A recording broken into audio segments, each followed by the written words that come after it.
Today, we're diving into a massive global conflict. It's an invisible war happening in fields all around us, a battle for our food supply. And it pits these tiny, microscopic fungi against one of the world's most important grains, rice. Okay, so first, let's just get a handle on the stakes here. We're not talking about just any old plant. Rice, this is the main food source for almost half the entire world's population. That's nearly 4 billion people. It's the absolute bedrock of diets, of economies, across whole continents. So what happens to rice? Well, it pretty much matters to everyone on the planet. And that's why this number is just staggering. 37%.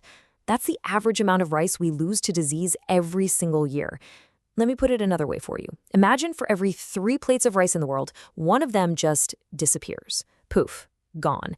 And in really bad outbreaks, that number can jump to nearly 100%. A farmer's entire livelihood just wiped out.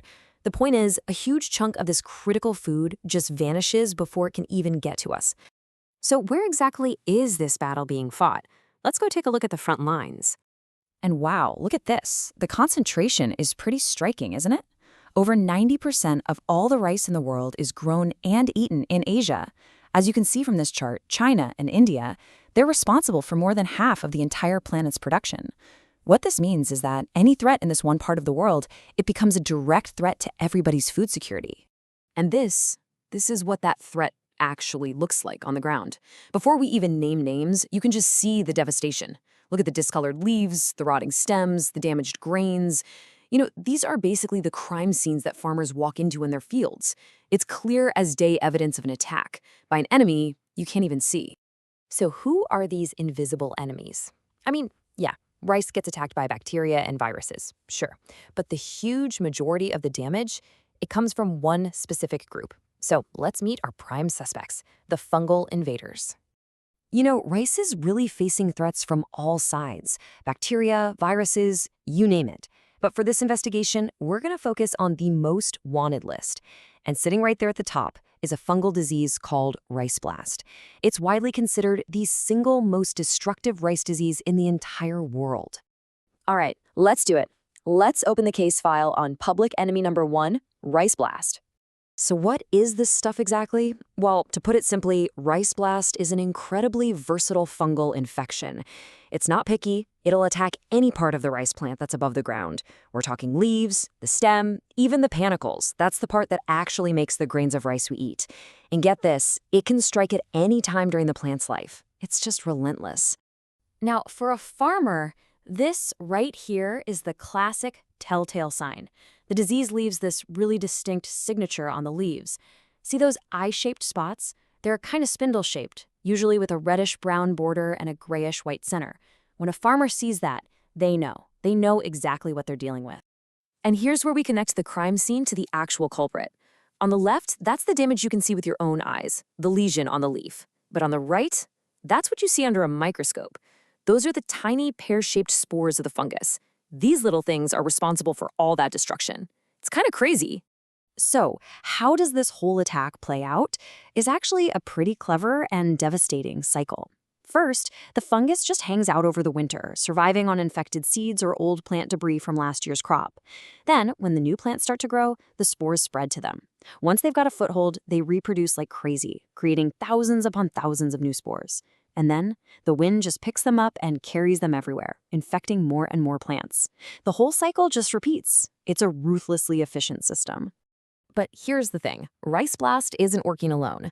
It's basically the leader of a whole gang of fungal foes, and each one has its own signature move. So let's take a look at another one of these common culprits.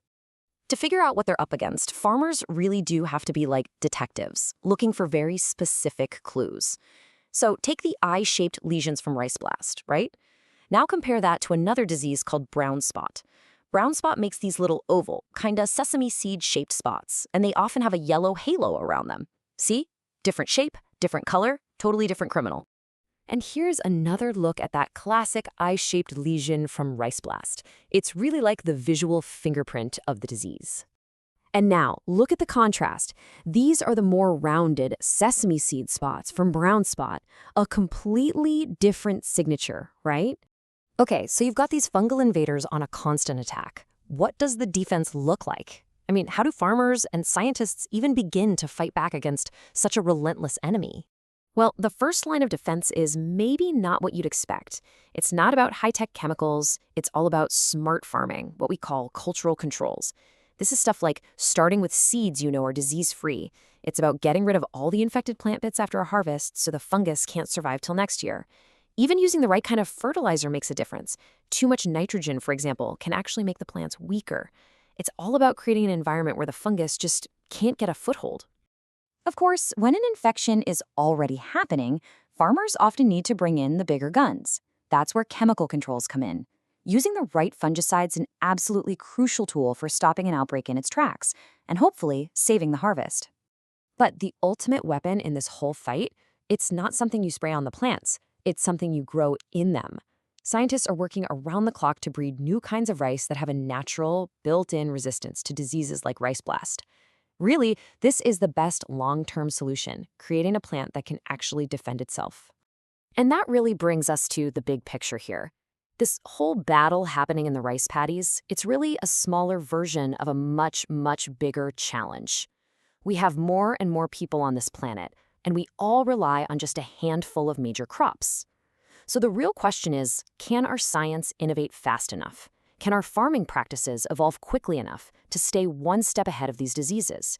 Because when you get right down to it, the food on billions of plates really does depend on the answer.